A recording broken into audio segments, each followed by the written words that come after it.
Thank you all so very much for joining us. Before we get started, just want to recap on discoveries, the Galactic Barrier. So stay tuned.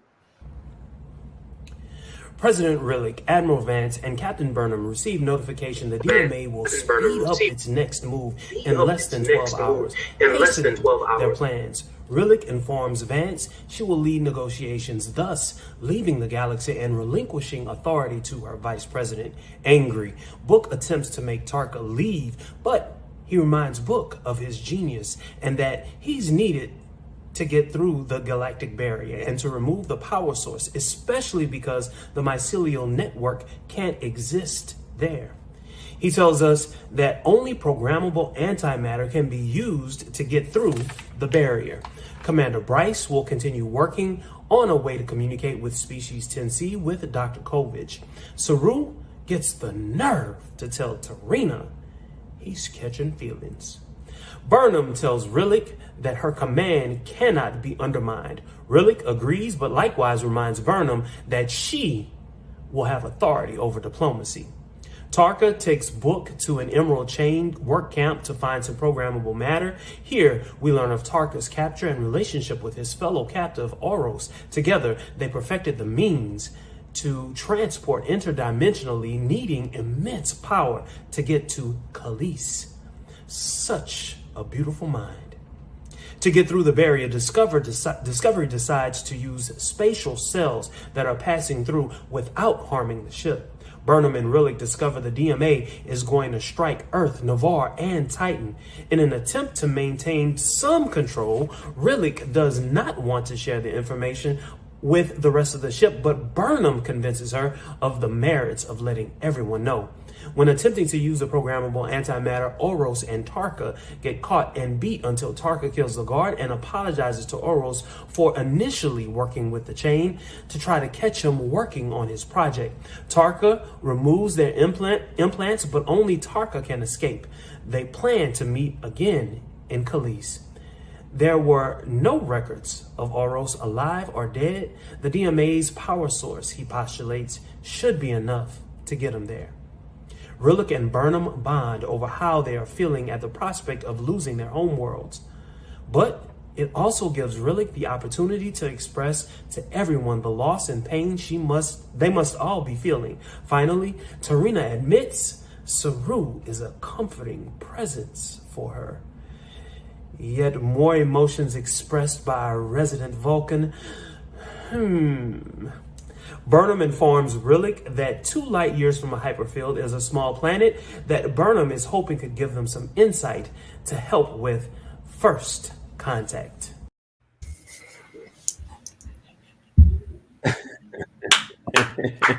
I'm just reading this. You are silly. I demand that William do his impression of your summarizing in costume, like I do. I don't know if he wants to do that for real. But since we're talking about William, go ahead and introduce yourself to everyone real quick. Hello, my name is William Walford. I hail from Little Rock, Arkansas. Hardcore Trekkie since the day I was born, and I'm videographer of Trekker's Delight, and I'm just happy to be here. I actually managed to watch the episode early, so that's a thing. That's a thing. So, all right, this William. How about were you? What about you, William? Danger. Danger, I think you're muted. Oh, you mute. You mute. Yeah. I think you're muted on your side.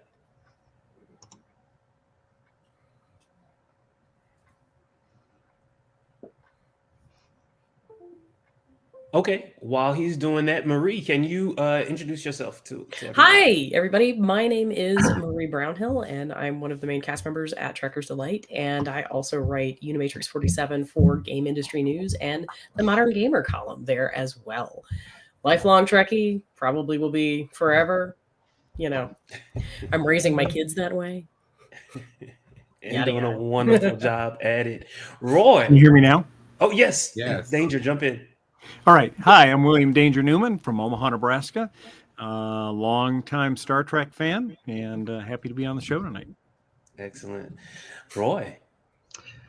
Hey, this is Roy from sunny Southern California. It's a little cool out here today, but I've been a Star Trek fan since I was a teenager, And my only regret that someday when I'm gone, Star Trek is going to continue and I won't get to see future episodes. No, such a somber note. But that reminds me of today's episode. To me, today's Well episode done, Jermaine. Well was done. was all about loss. I mean, we see some examples of that. First, Tarka's loss of Oros, Book's loss of Quajon and the memory of his family. We're also reminded of changes between Gray and Tal. At the beginning, Vance reminds Rillick that this mission might end in loss of life, and also the possibility of losing Earth and Navarre, which has got to really sting for Navarre's inhabitants. You know, thinking about their past at that particular point in time. So to get us started, I wanted to ask an easy question. It's an easy question, really. Easy. Yeah, real easy. How have Burnham and Rillick's characters changed over the course of the season? I really want to hear from Not Marie. the devil. Yeah, but see, you keep mentioning that, but Jermaine doesn't mention it. I know. But look, Jermaine sort of flinches, so you just outed yourself, my friend. You kind of did. But no, you made a comment deserving of a response. Uh-huh. Mm-hmm. Marie. I actually think we get a lot of vulnerability here with Rillick. For the first time, we find out. I mean, she lets herself kind of. I'm not going to say let her hair down, but I think she she lowers some shields because when faced with the loss of Earth, her partner, and her mother's family, she has some skin in the game now, and she is risking everything. I loved the moment when she transitions power to the nameless vice president in front of Vance. I thought that was a great sequence. And I think it's indicative of a good leader because she's aware of when to relinquish power. For Burnham, I think Burnham is learning to play nicely. It's having, I think one of the things that Rubicon did really well was it pitted Burnham and Non. And Burnham is very much an all-in kind, my way or the highway kind of person. And when confronted with Non, who is culturally that way, I think she had to learn some hard lessons. And we're seeing that translate now into a much better captain in Burnham. Oh my gosh, the Galactic Barrier. She's got an emphasis on transparency. She's got an emphasis on communication. And she's, with herself and with her crew. And I think that's been pretty solid. Good.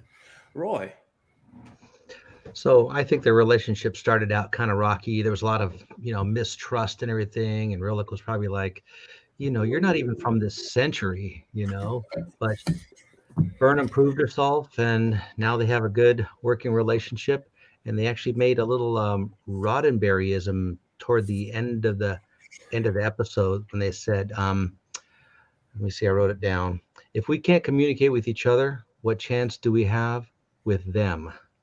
Meaning people out there. And Roddenberry said that in an interview. He said, if we can't get along on this planet, what business do we have being out there where, there's a lot more diversity than we have here on this planet? Roy, thank you. You reminded me. You've said that maybe 2 or 3 times in the past. So yeah, it's great. It's great to hear you. A way to kind of get that in yet again. William. I'm glad that their relationship is developing. I'm glad a connection is there and it didn't feel so political. But I still feel in the back of my head, I still feel I'm not gonna say that she's the devil. William. Part asking. I mean, your speciesism is showing.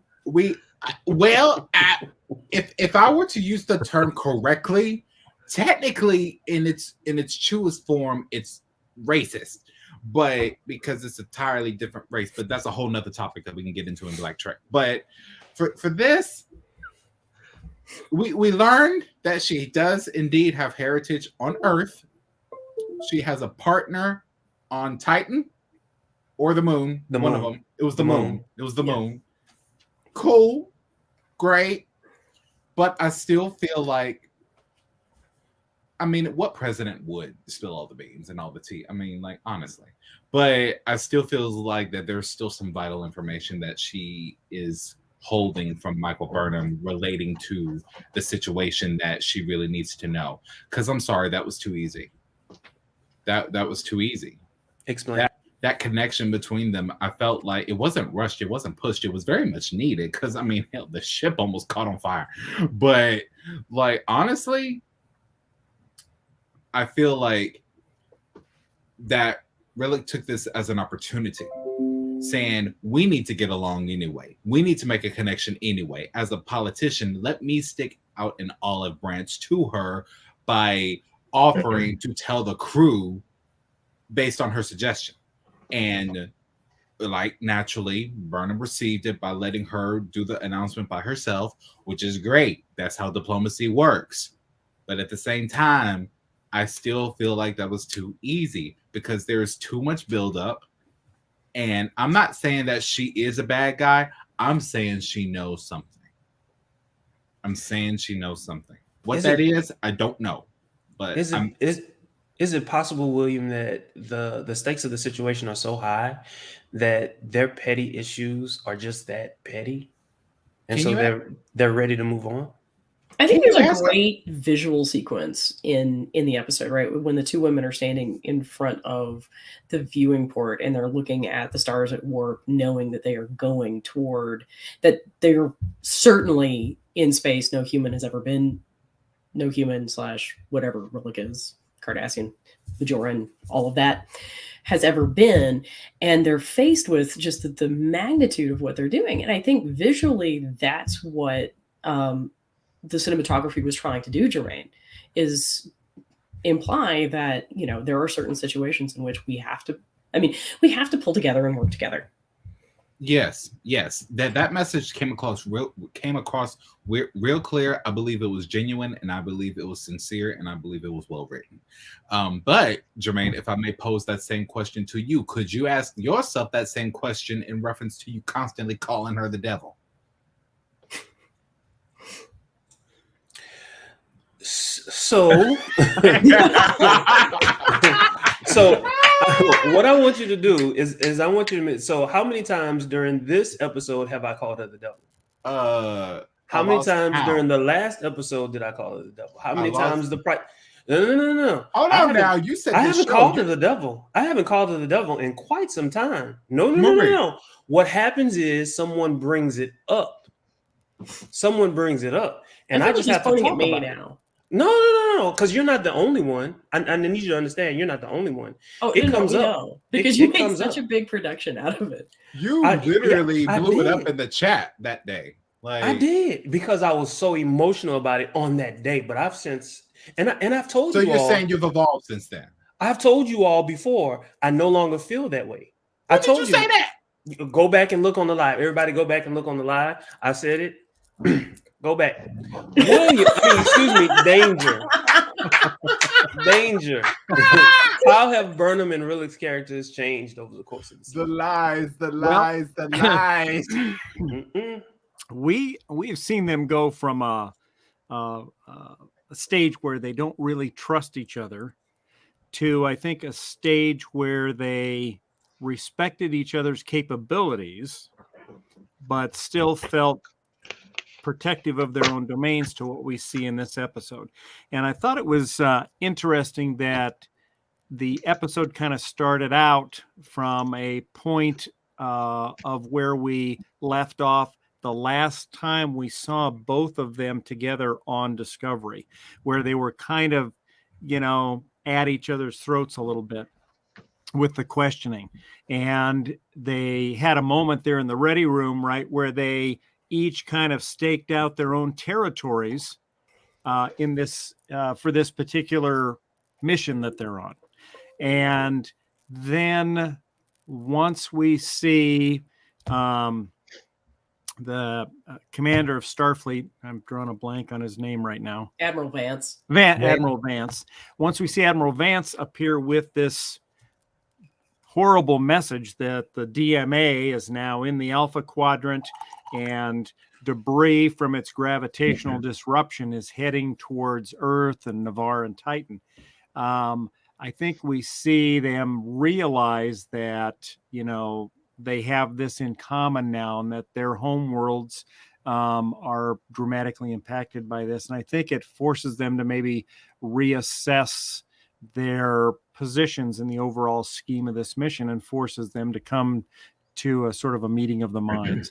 And we see that's especially happen with respect to informing the crew as to what's going on, to let them know where everything's at. So I think they're mellowing quite a bit. They're at the point where they respect one another now, and they're going to work together to make this thing hopefully turn out right in the end. Okay. Since we're talking about Rillick, I want to continue talking about Rillick just a little bit. To what extent has the DMA or Species 10C been motivating Rillick, either in the past or throughout this specific episode? This time, let's start with William. Ask that question one more time, because I heard a lot of oars. You heard a lot of oars? Okay. It's To what extent has the DMA or Species 10C been motivating Rillick? To what extent has Species 10C or the DMA have motivated Rillick?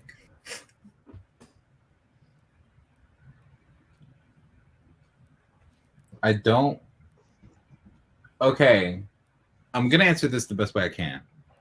I don't think Rillick is a bad person. I don't trust the bitch, but I don't think she's a bad person. I'm still in the gray area. So as far as how it motivated her, I honestly, this is like the one question where I have to say, for the most part, I don't know. Because it's like, as a politician, I see the opportunity to make your shine and be the beacon of light and hope and all this other stuff and whatever. But at the same time, we've seen evidence of her sincerity and her compassion. And so I'm sorry, I actually don't know. And that normally doesn't happen on this show. So yeah, I have to pass the baton on to someone else for this one and see what everyone else's opinion is before I can formulate my own, if I have one on the matter. That's okay. Let's go to Roy on this one. To what extent has the DMA or Species 10C been motivating Rillick? Okay, well, it's her realm. I mean, she's the head of the UFP, right? She carries the responsibility of the quadrant on her shoulders. So she's uber conscientious about everything. I think we're maybe reading too much into her character and her motivations. I think she's just takes her job seriously, really. And she has a lot of, I'm sure there's political agendas here and there that she's being pulled in certain directions or torn here and, and there. So I think that she's upfront about everything. Okay, I guess maybe I need to give some context. What I was referring to with this particular question was, and for those who might not have remembered it, in this particular episode, I was allowing for you all to use the past. So when she learns that the DMA is going to be found in the Alpha Quadrant, specifically around Earth and Navarre, that's where my question picks up. To what extent has the DMA or Species 10C been motivating Rillick? How does she take this news? She takes it personally, it sounds like. I just think she's just ultra responsible. I don't know what a good answer is. See?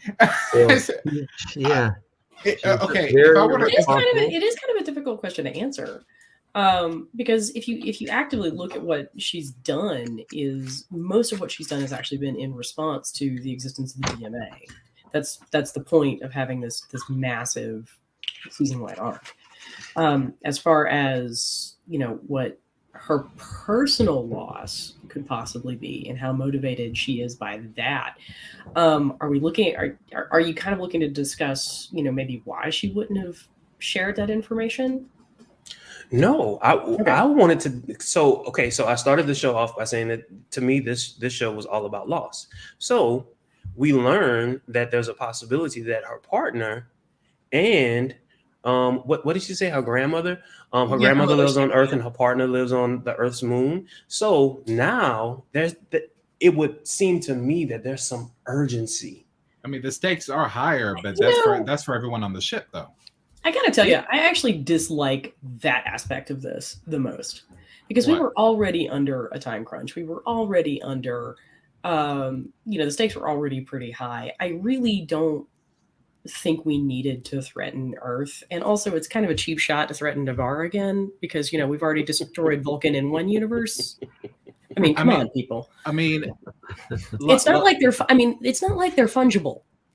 Marie, if I may ask, would it be possible that this is in response to them getting rid of the first DMA, and if they're that advanced that thing is pretty much a giant mining tornado, that they probably found out where their homeworld is, and they learned, oh, not only is this your home world, you just happen to have a crap ton of boronite. Let's go get it.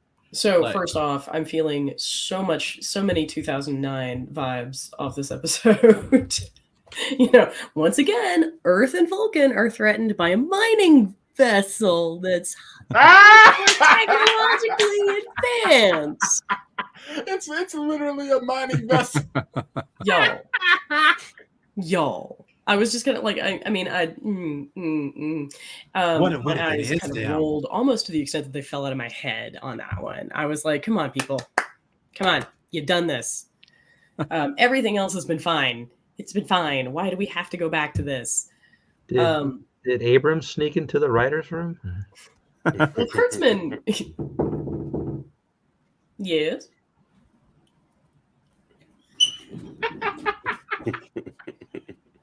I'm going to Smith's to keep the air from good. Very, very loud. That reminds me of that one episode. Yes.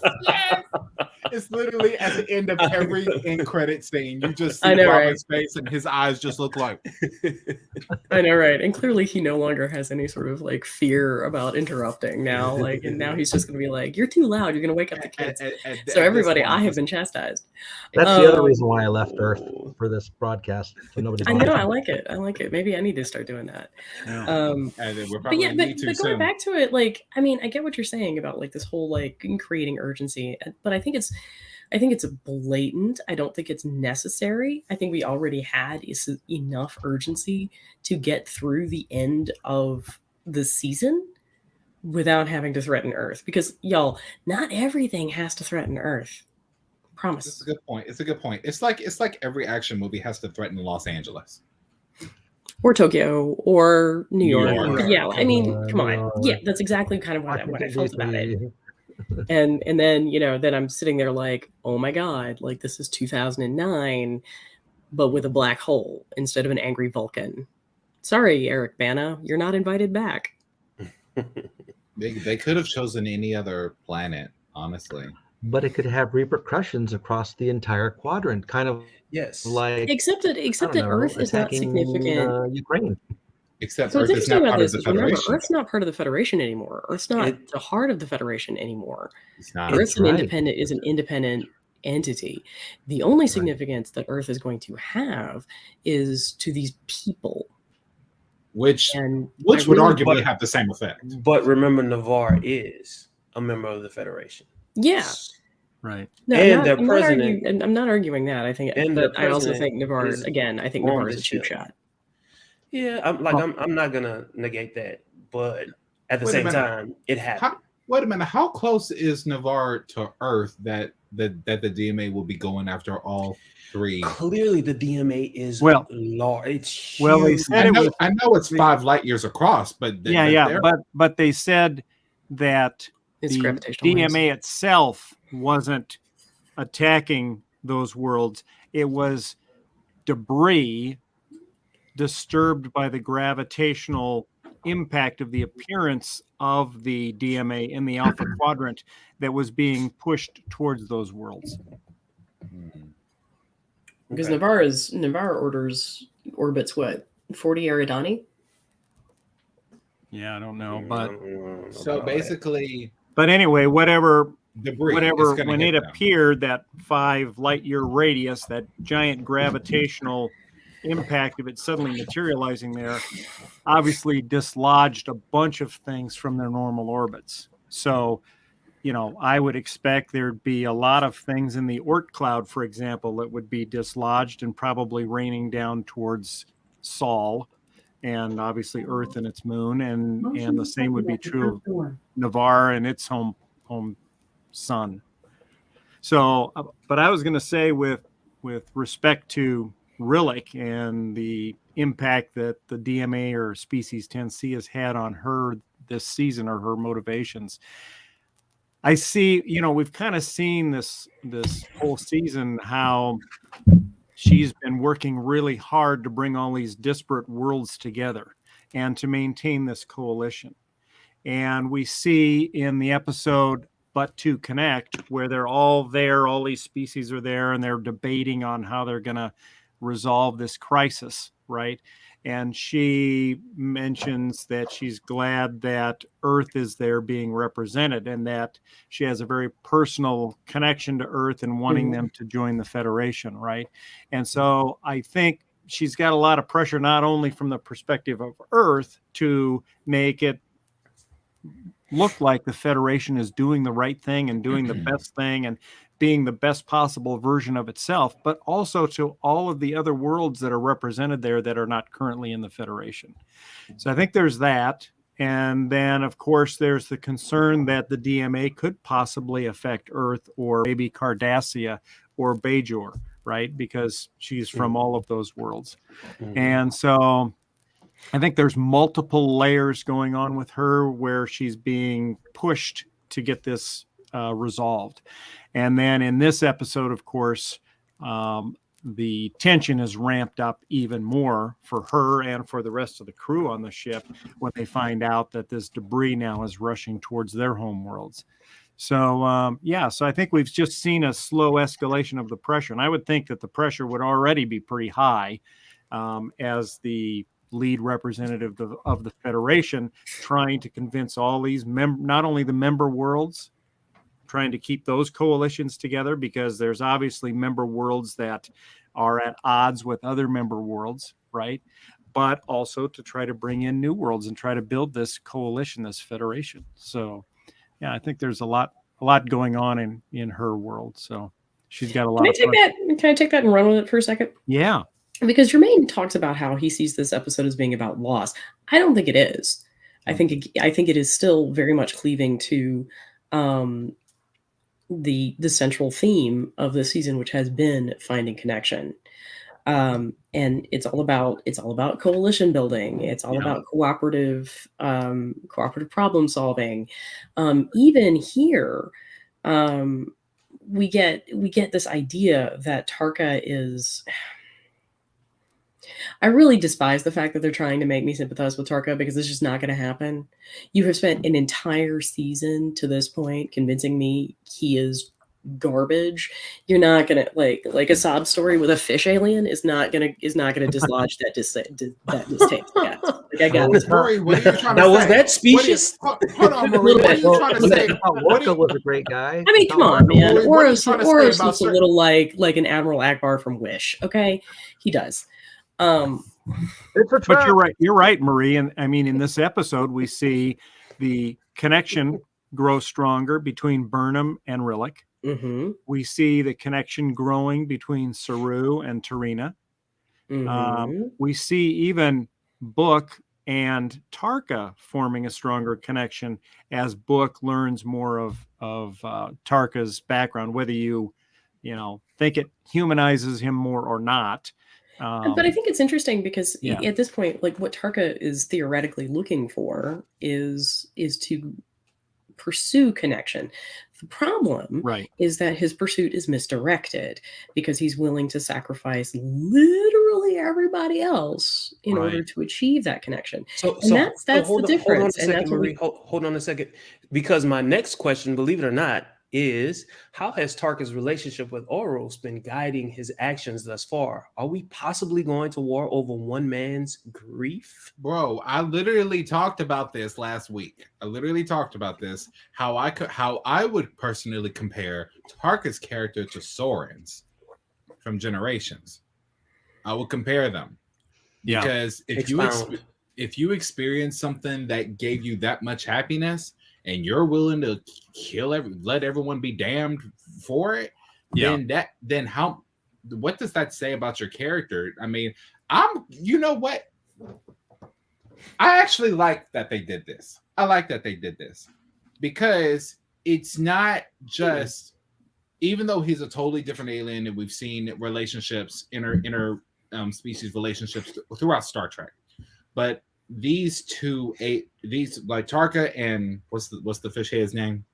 Oros. You're never going to be able to see him now. Like, you're going to be thinking in your head, they're clearly of the same sex. They're clearly of the same sex and the same gender, even though they're different species. Okay, and we all know what they were trying to imply.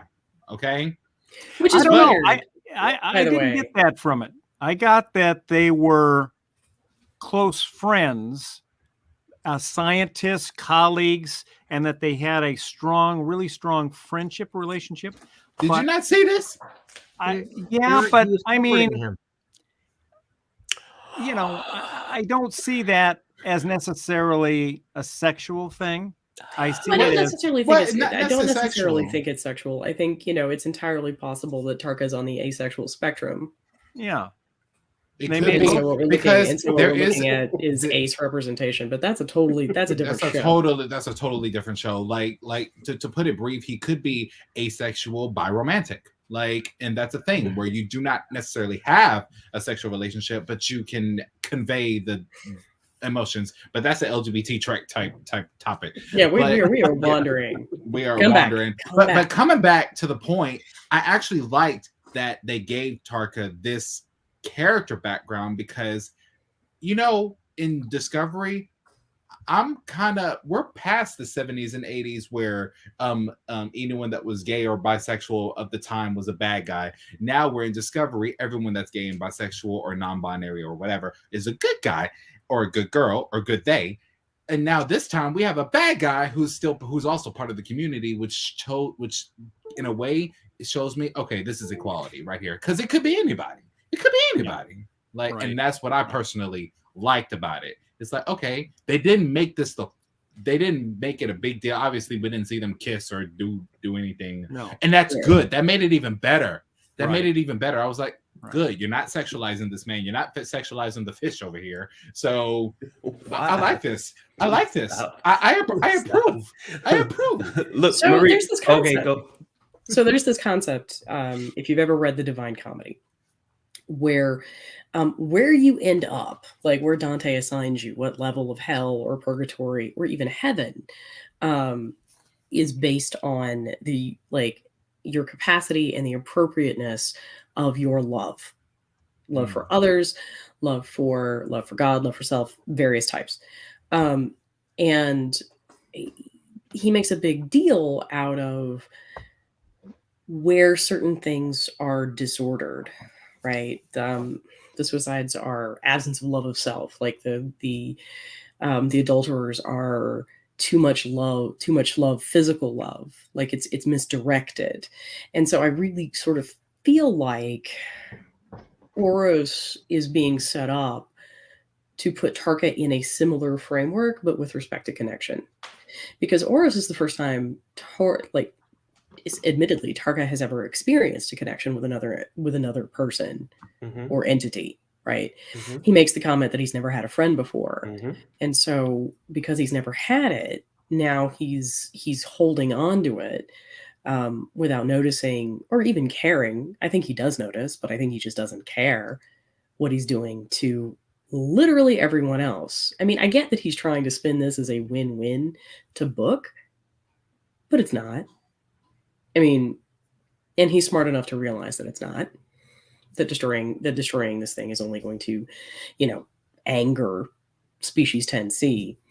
And then we have Burnham and Rillick, who are demonstrating the appropriate type of the appropriate logical pursuit of connection for the betterment of all, not just the betterment of one. And that's what I really see this season being all about. And I think, and truly, I think Galactic Barrier is about that, and is about navigating those barriers in order to achieve that kind of connection. Mm-hmm. Roy? Okay. So I think the key motivation here for Tarka is obsession. Okay, so yeah, Oros was Tarka's only friend, and he also feels massive guilt for leaving him behind, right? Now he's had 10 years to obsess. And how many characters have we seen in Star Trek that have been, obsessive characters, just changing the whole course of history or of everything? So Yeah. he's had 10 years to obsess over the prospect of being in this peaceful universe with his only friend. So that relationship is completely guiding his actions thus far. To specifically answer your question, it's all about that. It's all about that. And he's had, like I said, 10 years to obsess over it. So Although God Who loves said Sean this? Doyle, right? Like, because Sean Doyle has this episode gave Sean Doyle an incredibly difficult assignment, which was basically try to find something in this character and make it believable and relatable. Okay. And I think, again, credit where it's due. As a performer, I think he manages. I think he's just fighting an uphill battle because the entire, like, literally, this guy has just been a pile of hot garbage for the entirety of this season. Okay. I have real feelings about this man, even though he doesn't exist. Yes. Danger. For some reason, you always end up being the cleanup man. That's not. I had an order for this. I did. I really did. All right. No problem. So, well, a couple of thoughts here. First of all, I wanted to touch on what William said, and where he talked about Tholian Soren and the ribbon, redirecting that, and his desire to get into this area that's like a paradise where he can be back with his family and live, whatever, forever. And we see that, of course, with Tarka trying to destroy the DMA to get the power to go to this parallel universe. I think this kind of seems to be like a recurring theme within Star Trek, because if you think about the episodes we had with the Mirror Universe, where the Federation wanted to keep any knowledge of the Mirror Universe secret, because who, having lost a loved one, thinking that that loved one mightn't still be alive in a mirror universe, that they could go be with them and return to that feeling of love and joy, wouldn't try to get there in any way possible. So by sharing that information, you create multiple Tarkas or Tholian Sorens, for example. But what I see, especially after this most current episode with Tarka, is not so much his obsession with getting back to Oros. That's what he's telling us verbally. But what we're really seeing towards the end of the episode is that he is racked with grief for having left him and not been able to get back to him. And he feels he has to find him and apologize for that. And we see the book at the end, near the end of the episode, say, you are not responsible. This is not your fault. You couldn't have prevented it. Yeah. And I think that's probably going to show up towards the end of the season. In my mind, there's going to be some sort of a confrontational thing where Tarka is going to be at a position to destroy everything, and Book's going to say, you know what? It's not your fault. Let this go. Don't destroy whatever chance we have of resolving this peacefully. That's kind of what's in my mind. And I don't think, we're not just looking at one man's grief here. Let's not forget that Book is aiding and abetting him in this whole thing. And Book has his own severe grief that he's going through from this. So both of these two together, they've got a lot of serious issues to work out. And, Book's got the same thing. He's got to come to that same realization that just what he told Tarka, that it's not his fault. There's Right. nothing he could have done about it. So, I mean, Survivor's Guild is a powerful, powerful thing. But again, most people who lose something or even lose everything don't go attempting to court mass genocide. no, most people don't have that power. And Yeah, most people don't have that power, but they don't have the power, or if they do have the power, how would they orchestrate it to change events, right? To fix what the problem was. I could be super starky, but I'm not going to. I'm actually look at this, guys. This is personal growth right here. Personal growth. We are so proud of you, Marie. I know. Be proud of me. I think the problem with hoping that Book is going to be able to appeal to Tarka with this "it's not your fault" situation is that "it's not your fault" means that Tarka would have to realize that he's not the center of every action. Valid. And that is going to be just I think that runs counter to everything Tarka believes about the universe. It's true. You're right. He may not be able to get past the grief, and I mean, 10 years, like, good Lord. Because I think Roy's onto something when he talks about obsession. Because he goes back every year and reopens that wound. I can almost promise you, Fishhead doesn't been moved on with his life. Oh, like, Lord Jesus. I'm sorry. All right. Speaking of moving on. So, believe it or not, you all, in so many different ways, have answered this question. I know at least two of you did. What new strategies did our characters use to get a desired result from others? If there's anyone who would like to speak on this before we go to the next question, please do so.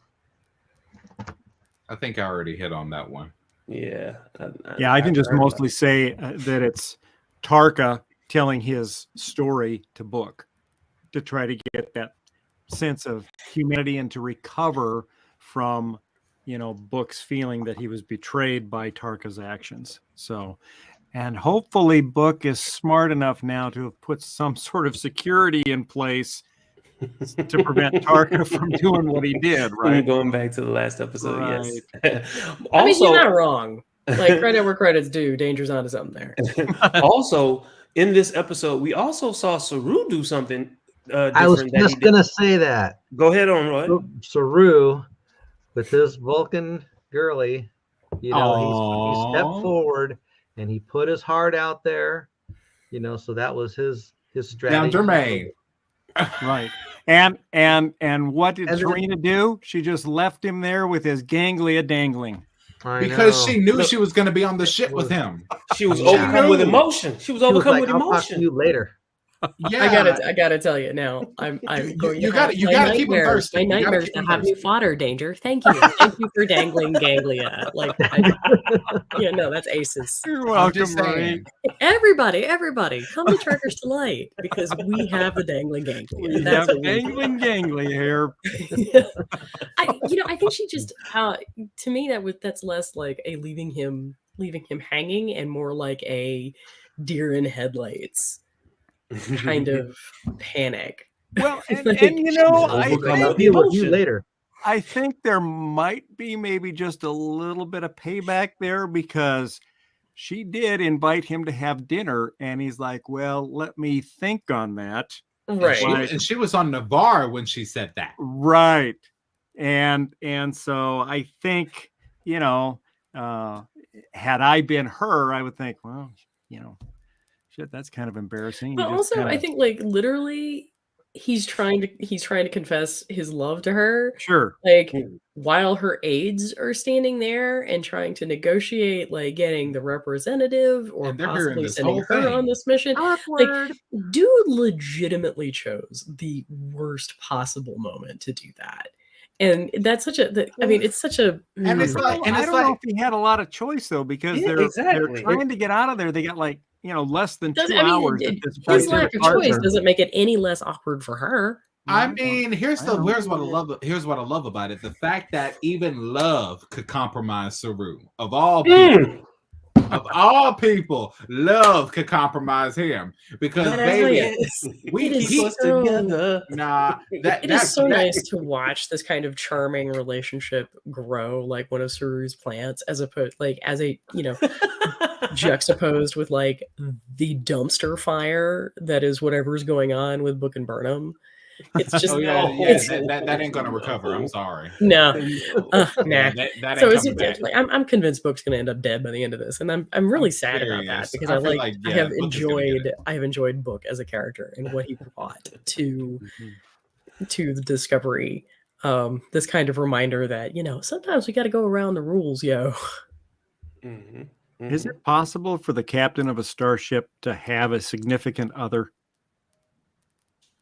I don't know of any captain that we have seen that has had Right. that. Right, that's what I'm saying. Now, well, the closest thing is in Lower Decks, the captain's husband is an admiral. Okay. But I don't know if they are husband and wife. I do know that they're mother and father. So let me ask you a question. So in Enterprise, they were able to have their family on board. Do you think Starfleet would have said, okay, everyone except the captain can have a significant other? I just don't think that. No, I don't think so, but I've been around enough we wives did- clubs to tell you that everybody's got a spouse. I think I that mean, we question. did see Cisco eventually get. And I'm not saying it was a pleasant experience to be in those wives clubs. But I think the question is more so. Married to the ship. I think the question is more so: could they have relationships? Roy with is people like, who oh, are- I can't say anything. Please. No, I said they're Straight all face. married to their ships. We know that they're married to their ships. Oh yeah. Oh yeah. What were you Great saying, save. William? I love it, Roy. I tried to save the conversation. I really tried. But I think the question or the idea of the question is more so: can they have relationships with people who are already in Starfleet, and at any rank? So, I would argue that question has been answered in the TNG episode Lessons. No one objected Picard for having a relationship with Dr. Chick, who almost caught on fire, and can play the piano real good. Oh yes. I loved her. But honestly, I think that was really more a problem with Picard and less a problem with it and his problems with relationships altogether. Because I mean, The man doesn't even like children. Like, I mean, he's He doesn't emotionally like constipated, expressing guys. his emotions outwardly, especially to his crew, because that can to his crew mean certain things. And so that which was we his learned with motivation. Beverly in that telepathic episode. Yeah. And Yeah, they're but like- also the man's emotionally constipated. Like we saw that in Family too. Yeah. He holds in so much. And the inner light doesn't count, right? Because it wasn't Picard. It was It wasn't really Picard. It was Yeah. it was Right. Picard, but it wasn't his life. Exactly. Right. right. He wasn't yeah. captain of a starship. We didn't see Archer with a significant other. Kirk, Yeah, but let's be real. Would Kirk you had a want to date significant Archer? other every I episode, wouldn't but wanna it didn't date last Archer. long, right? I wouldn't Mm-mm. want to date Archer. I don't like the way Is he it sounds. Jermaine's judging us for not wanting to date Archer? I'm It's not that I sorry. don't want- I wouldn't have a problem. Kitty. I'm sorry, TMI, but I don't like the way he groans and moans. It's so pathetic. Like, it's like, you remember the Augment episode where he grew ridges on his head so they can have a vaccine for the thing, and he's like, ah, and I'm just like, that's how you sound? No. I'll take my chances with dude around That's the probably corner. not the sound he makes when he's having a passionate. Just moment. stop. Just stop. If that's what you're Hey. thinking. I'm just saying. I'm just saying. Like, now the show's getting good. Like, You know. every time he yells, every time he hollers, he always goes up at the nearest Vulcan for no damn reason. He's written so horribly, and it's just there's a And that's really pattern. it, right? Like that's the turnoff is that he's written so horribly that I'm just So like, horribly. you can't decide if you're like going to be Sam Beckett Even or like the- Mirror Universe Kirk. e- Like you need even to the come. mirror- Like, there has to be a middle ground. even the Mirror Universe Archer was so cringe.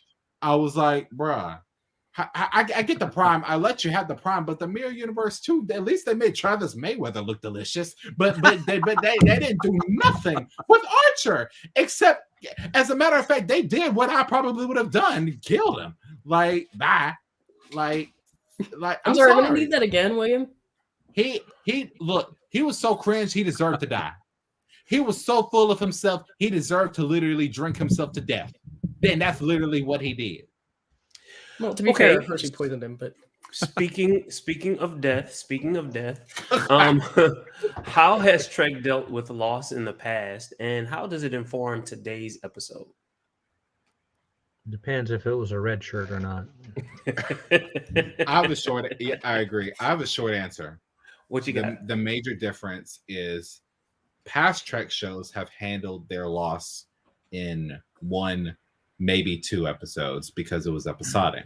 This is climactic, which means that there's more development and there's more connection with that, like family in TNG, or hell, the opening pilot for Deep Space Nine. Like it goes on, and then we don't revisit it until like 5 seasons later, where something comes up and they were like, hey, let's just revisit this, but there was no build up to it. It just happens. Or it never comes up again. Or it never comes up again, period. Fealty with that kid. Exactly. Whereas with Discovery and in some aspects, the new Picard series, they grew into it. Though that's the difference to me. Okay. Because it's climactic. Because I always end with danger. Let's start with danger. Okay. Danger. Well, I think we've seen a little bit of that in a few episodes. For example, when Tasha Yar was taken out by the black tar monster, right? Armas, yeah. We saw the memorial service and a little bit of the grieving there. And we even saw Data go back to his quarters, and he's got the little holographic model of Tasha, right? And then we saw Death addressed a little bit in the search for Spock and his return, and when he died saving the Enterprise, we saw them have the memorial service on there. So it's usually when it's a prominent member of the crew that we're all familiar with that's leaving the show for one reason or another, whether their story arc has ended or they're moving on to some other, series somewhere. We usually see a proper memorial service attributed or in tribute to that character. So, hello. Hey, Jason. Welcome. What's up, Jason? Sorry to come in late. Welcome. That's quite all right. Nice to have you with us. I was not ready for this. Yeah. Well, Marie was going to hit last, but to give Jason some time, I'm going to go Roy, Marie, then Jason. How about that? Okay. Are we talking about Star Trek? Of course. Yeah, the questions on the bottom of the screen there. Oh, okay. The reading involved. I say that a lot. So, like Danger is saying, it just depends on how vested or attached we are to these characters, Yeah, they do kill off some people if they're going to go on to another show or something like that, but they don't shock us with it, like all of a sudden, like they did with Spock. I mean, that was that came out of that was kind of like, I mean, people were heartbroken, people were in tears when that happened. I mean, the fandom, right? None of the Vulcans, though. Of course not. Yeah, I mean, of course not. So the people that do get killed off indiscriminately, usually we're not that attached to them, like the red shirts, So they're not pulling Game of Thrones on us, where they, kill off somebody. We're like, oh my God, not them, that kind of thing. So yeah, they just handle it in their own ways. All right, cool. Marie.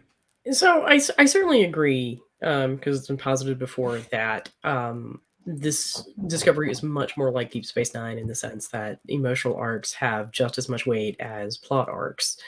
And so we're seeing, long-term impacts of actions to characters' emotional well-being, and it affects their decision making. And so we see that sort of brought back into some of the heavier plot types of development. But I think for me, I'm kind of not entirely persuaded that that we see like exclusively formalized grieving processes. And I'll raise you Ceto Jaxa in Lower Decks. We met Ceto once before, and that was when she was defending Proto Tom Paris as part of Red Squad, or Nova Squadron. And then she came back for Lower Decks. Right. And she actually and even in the span of that one episode, the impact of her death. Oh yeah, that hit. It hit. It lands. In Lower Decks. It lands beautifully. And even though we don't get to, but the problem is of course we don't get to see how that affects all of those other people long term, and we don't get to see how that impacts Worf. And I think that's that's partially because TNG just did not know what to do with Worf a lot. I think that's why he ends up being like a crappy parent to Alexander. I think that's why he gets the mysterious brother. He's just kind of like, he's like the Spock of TNG in the sense that let's just throw things at Worf and see what sticks. But I do think that kind of loss and the impacts of that loss for like Ceto are reflected in the conversation in Rubicon, certainly between Burnham and Non, and dealing with the loss of people under your command. And we're seeing the impacts of those losses on the decision making here in Galactic Barrier. So I think there's a whole lot of dialogue going on, both with the older tracks that we may not have seen as explicitly due to differences in storytelling, differences in format, Rick Berman, and other problems. And so I think Discovery gets to embrace those things and gets to move them forward and gets to take some of the lessons from Deep Space Nine and even move them forward than Ira Bear did. All right. Thank you, Marie. Jason. Hello. I don't think I've ever Grand Slam. You're up fourth. Bases are loaded. I've never been up with Marie before, so I'll say hi to that lady. You was just talking about Ceto Jax, right? Mm-hmm. I was hoping she would come back in Picard somehow, some way. I've always thought that they could do that, but they didn't. But yeah, that was a terrible loss. But I agree with that one definitely, and that episode was well played for a Lower Deck show. As far as like the losses and how it deals with it, I always thought it was kind of crazy how like Spock got his send off in the torpedo when there's tons of other people that died that day, but the big guys. They might have all been sent off that way, but they all didn't make it to the Genesis planet, did they? No, they didn't make it there. Or if they did, nobody knew. Right. They were on the other side of the planet. So sucks to be you guys. Sucks to be you. And then the planet blows up. Contra with somebody. All right. We're taking the spotlight from Jason. Come on. No, it's okay. I think people are producers are afraid of killing off characters, especially main characters. Only reason why we lost Tasha Yar is because she left the show. And that was a big deal. That was like a huge stamp in the whole direction Star Trek went after that. Because, like I said, before Worf took security at that point, and that was just a whole change in that dynamic. But they carried Tasha's death throughout the entire series. Like it came up several times. Yeah, true. She wasn't just like forgotten and then thrown away. No, but she definitely ends up getting like a a sequence played for laughs, like the the holographic image, and Data's like, we were intimate, and everybody's just like, okay, that was awkward. Right, yeah. Moving along. Oh, I wasn't supposed to say that. We haven't actually lost a lot of characters in the show in Star Trek. More like a lot of characters left. Yeah, they've left the show, but they haven't actually died on the show. Yeah, Bryce left this show, right? Yeah, because they gave him, like, I heard the music and everything. Can we talk about that for 2 seconds? Yeah. Like, they actually gave him, like, damn near a Tilly farewell. Like, Right, I was like, right. wait a minute, We got a y'all personal shaking moment hands? there with Saru. Yeah, why is he leaving? I don't know. I mean, he really hasn't had a lot of development in the series so far. Maybe the actor is moving on to something else. Where he I doesn't can't have imagine five that lines? by leaving the ship and going to work for Dr. Kovac that he's going to get more development as a character. I hope we see him. I hope we see him in Academy. I hope we see him at least there. Maybe Well, he'll be with Tilly. You know, he wasn't in like a couple of the episodes earlier. Right, because and then some other dude took his place. I'm like, who the hell are you? Well, and now he's back. He's back there in communication. Commander Christopher, I think, is his replacement. You're right. Yeah. Right. Yeah. He looks about 12, guys. Yeah. He looks about 12. I think we're forgetting about the obvious loss. Everybody on Discovery has lost everyone that they ever knew. Everyone. Exactly. You know.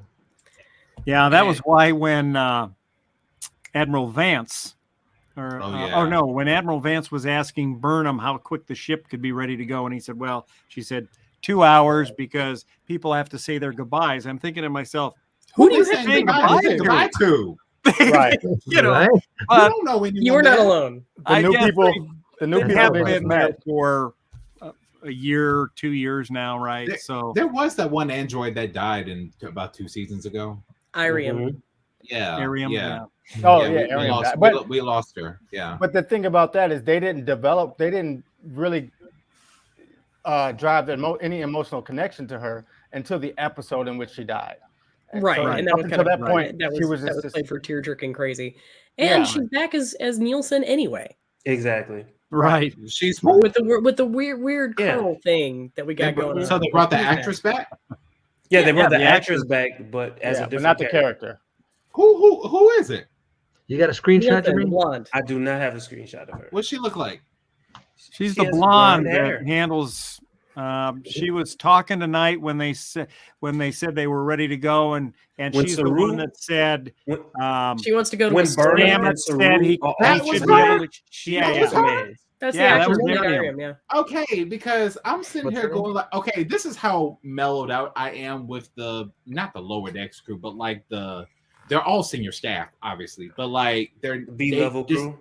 Yeah, the B-level crew. I kind of like tune them out because they interchange so much that and then we don't see that much development of them, so I just didn't pay attention unless to them. you're Magic Awushkin. I didn't know that the girl showed up there. I thought she had always been there, and I just missed her in season 1. Oh. Like, no. You have to really pay attention. Like clearly, Marie and I were paying attention. Yeah, but the thing is, I still don't know nothing about the Asian now, beauty. They should have spent at least a couple more episodes on her, making her more important than just that one where she left.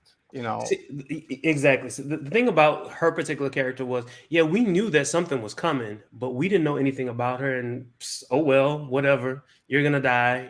Something's gonna happen to you. No, whatever. Your makeup was too expensive. You know, like we gotta come up with a way to get around doing that. It's taking too long to put you in. You know, to get you all done up. Yeah. But look, guys. I have really enjoyed this. We've gone over, normally it's, 1 hour and we're done. We're at 1:05 right now. So let's say our goodbyes and let's hit the outro and we will see you next week. Bye-bye. I just got here. Go pla. See.